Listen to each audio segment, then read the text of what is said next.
Guys, আজকে আমি হচ্ছে রাইস নুডলস কিভাবে ফ্রাই করতে হয় সেটা প্রিপারেশন করছি।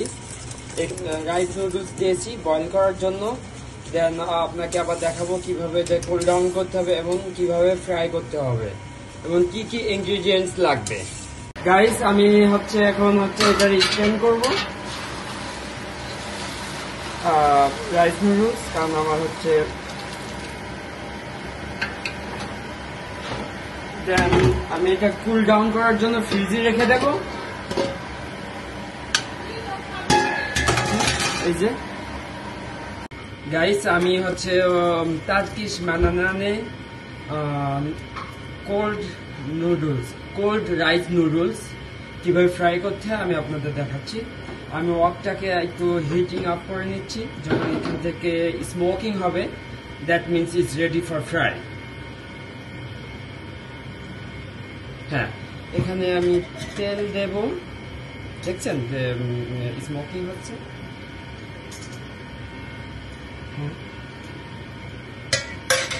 দিলাম, দেন আমি দিব হচ্ছে রেড অনিয়নস,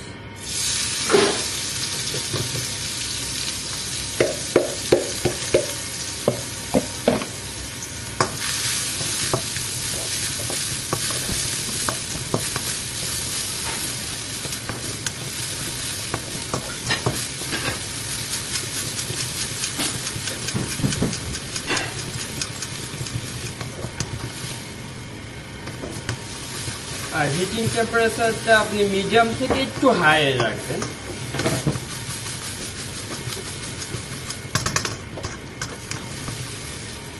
যাতে সবকিছু বার্ন না হয়ে যায়।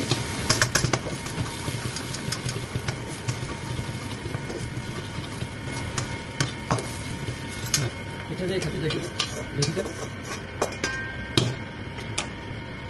দেন আমি আবার হচ্ছে অয়েল অ্যাড করবো।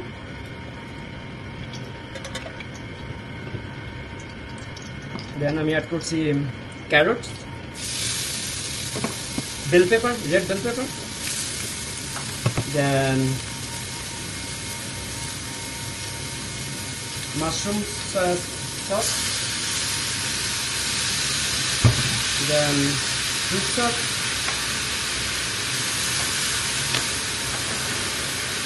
দেন ওয়েস্টার সস।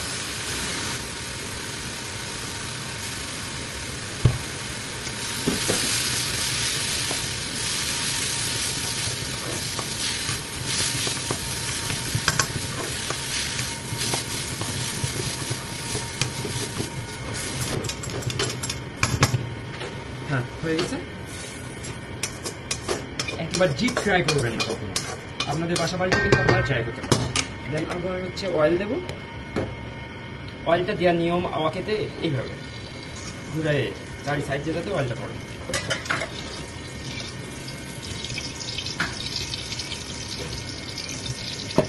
এখানে আমার 5টা ডিম আছে।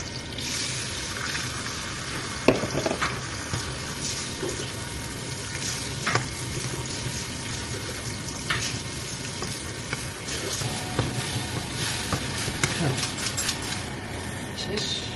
দেন এখানে আবার একটু অয়েল অ্যাড করবো। কুল ডাউন হয়ে গেছে আমার রাইস নুডলস।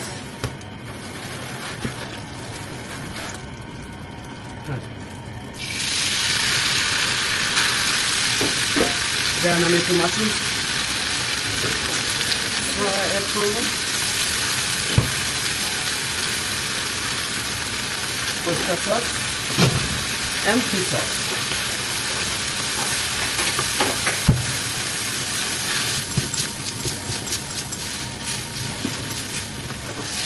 আপনাদের মতন ফ্লেভার অ্যাড করে নিতে পারবেন।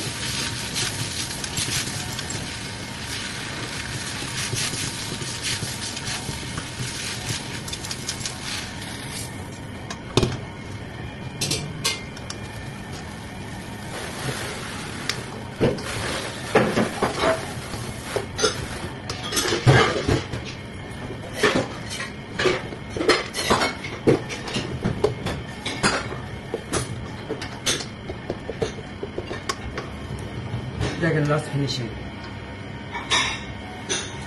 অবশ্যই আমার ভিডিও যদি আপনাদের ভালো লাগে শেয়ার দিবেন এবং আপনার বন্ধুদের দেখার সুযোগ করে দিবেন। Thank you.